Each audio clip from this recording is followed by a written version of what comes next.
பழங்காலத்தில் பாண்டியர் அரசு பரபரப்பாக இருந்த காலம். வனத்திற்குள் இருக்கும் ஒரு சிறிய கிராமத்தில் காடன் என்பவன் வாழ்ந்தான். அவன் சிறந்த வேட்டைக்காரன், ஒளிவு மறைவில் விலங்குகளை பிடிக்க மிகத் திறமையானவன். ஒருநாள் காடனின் கிராமத்தில் மர்மமான சம்பவங்கள் நிகழத் தொடங்கின.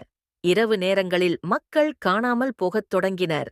பசுக்கள், ஆடுகள், மாயமான செய்திகள் எல்லா வீட்டிலும் பரவின.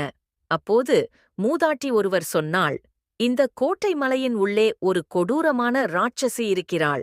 அவள்தான் இதற்கு காரணம். கிராம மக்கள் அச்சத்தில் நடுங்கினர். ஆனால் காடன் மட்டும் பயப்படவில்லை. நம் கிராமத்தை எந்த ராட்சசியும் பறிக்க முடியாது. நான் இதை அழிக்கப் போகிறேன். அவன் ஒரு உருவத்துடன் கூடிய பட்டயத்தை எடுத்துக்கொண்டு இருட்டு சூழ்ந்த காட்டுக்குள் பயணித்தான். வழியில் காடனுக்கு எதிராக இலைகள் உதிர்ந்த மரங்கள், கொடிய மிருகங்களின் குரல்கள் மற்றும் இருள் சூழ்ந்த ஆழமான பள்ளங்கள் இருந்தன. ஆனால் அவன் எதையும் பொருட்படுத்தாமல் சென்றான். கோட்டை மலைக்கு வந்தபோது ஒரு பெரிய இருண்ட ஒளிக்கதிரில் அந்த கொடூரமான ராட்சசி தோன்றினாள். அவளுடைய குரல் எரிமலையாக கர்ஜித்தது. நீ என்னை எதிர்க்க வந்தாயா?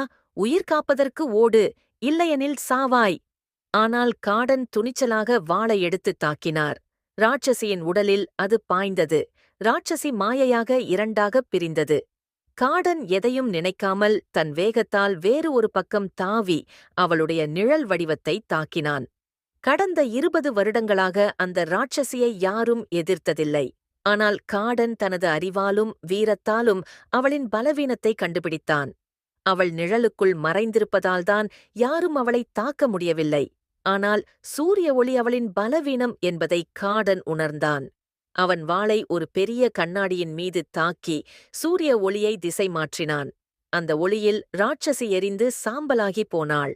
காடன் வெற்றி பெற்றவுடன் கிராமத்திற்கு திரும்பினான். மக்கள் அவனுக்கு வீரன் என்று பட்டம் கொடுத்தனர்.